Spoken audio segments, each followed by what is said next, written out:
السلام علیکم، welcome to my channel free speak.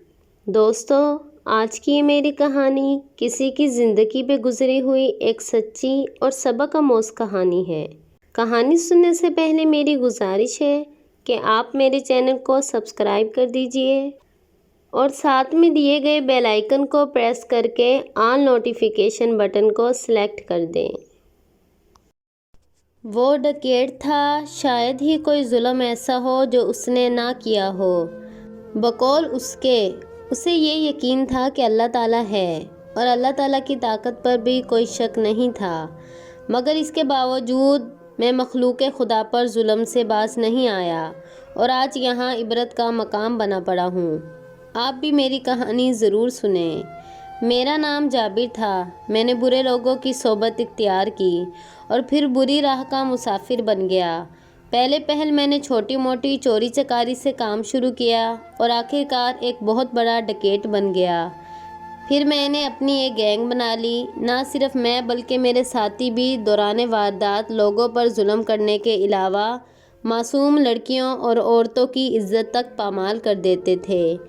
بے حساب لڑکیوں کو ان کے بھائیوں اور والدین کے سامنے زیادتی کا نشانہ بنایا، ان کی عزتیں لوٹی۔ بہت سے بھائی اور باپ اپنی بیٹیوں، بیویوں، بہنوں کی عزت بچاتے ہوئے موت کی آغوش میں جا سوئے، مگر اس کے باوجود بھی ان کی بیٹیوں کی عزت لٹ گئی۔ میرا آخری جرم ایک امام مسجد کے گھر ڈکیتی تھی۔ ہوا کچھ یوں کہ ہمیں کسی مخبر نے ایک گھر میں شادی کا قیمتی سامان اور زیور و پیسہ ہونے کی اطلاع دی۔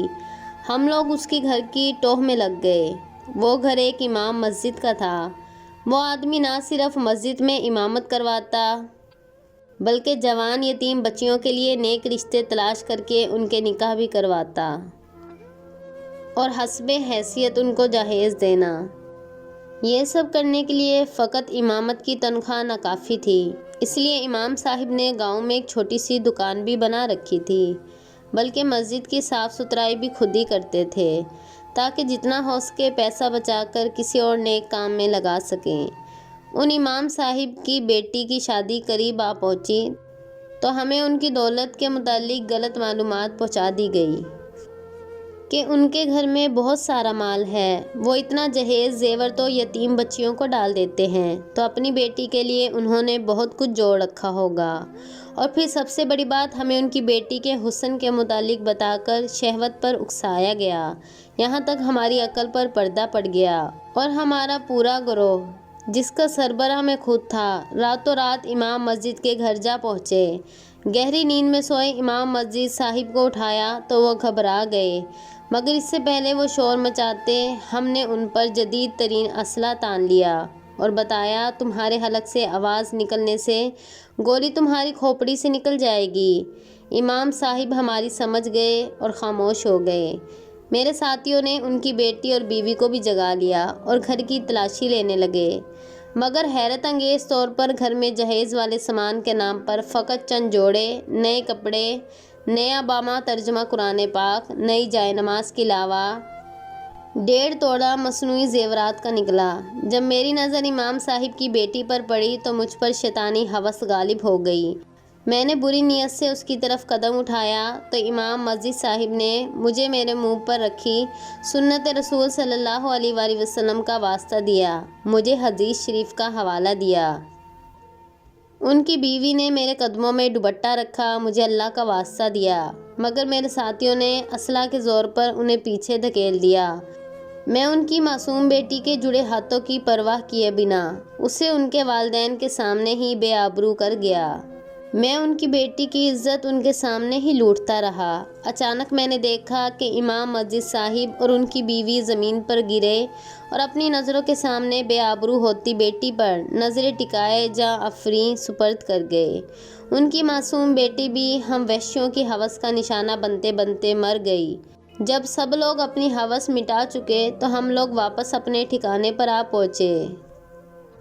کچھ ایسا ہوا کہ میرے ساتھی ایک دوسرے کو ہی قتل کرنا شروع ہو گئے، یہاں تک کہ میں اکیلا بچ گیا۔ مگر ایک رات میں کچھ اسلحہ اور بارود لے کر جا رہا تھا کہ وہ راستے میں پھٹ گیا، جس سے میرا سارا وجود چھلنی ہو گیا۔ میری آنکھوں کی بینائی چلی گئی۔ میں 2 دن تک بھوکا پیاسا درد و تکلیف کی شدت سے گزر رہا اور اندازے سے ادھر ادھر جسم گھسیٹ کر چلتا رہا۔ 2 دن بعد میں پانی کی ایک نالی میں گرا اور پانی پینا شروع کیا۔ پانی پیتے ہی مجھے احساس ہو گیا یہ پانی سیوریج کا ہے، پانی صاف نہیں ہے، مگر اس کے باوجود بھی میں پانی پیتا رہا کیونکہ مسلسل 2 دن سے میں بہت پیاسا تھا۔ کسی نے مجھ پر رحم کھا کر مجھے ہاسپٹل میں داخل کروا دیا۔ وہاں کے عملے نے مجھے پہچان کر پولیس کو اطلاع دے دی۔ پولیس نے مجھے گرفتار کر لیا۔ میرا علاج تو ہو چکا تھا، زخم ٹھیک ہو گئے تھے، مگر ان کی تکلیف آج بھی باقی ہے۔ میری بینائی جا چکی ہے۔ میں ٹوائلٹ میں جاتا ہوں تو کئی بار اپنی ہی غلاظت پر گر پڑتا ہوں۔ میں نے جتنی لڑکیوں کی عزت پامال کی، شاید ان کو تو غسل نصیب ہوتا ہوگا، وہ تو پاکیزہ ہو جاتی ہوں گی، مگر میں تو غسل کرنے سے بھی قاصر ہوں۔ میری زبان غلاظت والا پانی پینے کی وجہ سے اندر سے گل چکی ہے۔ میں کچھ کھا پی نہیں سکتا۔ جیل میں کسی قیدی یا جیل حکام کو مجھ پر ترس نہیں آتا۔ جس آدمی کو بھی مجھ پر ترس آتا ہے، اگر اس کو میری حقیقت پتہ چل جائے گی تو وہ مجھ سے متنفر ہو جاتا ہے۔ میری اس حالت کے باوجود میری سزا میں کسی قسم کی کوئی کمی نہیں کی جاتی۔ مجھے سزائے موت سنائی جا چکی تھی۔ میں نے رحم کی اپیل نہیں کی، مگر اس کے باوجود بھی مجھے اب تک سزائے موت نہیں لگایا گیا۔ میں سزائے موت کا وہ واحد قیدی ہوں جو بھیک میں موت مانگتا ہوں، مگر مجھے موت نہیں آتی۔ ابھی کل کی بات ہے، ٹوائلٹ استعمال کرتے ہوئے میں اپنی ہی غلاظت پر جا گرا۔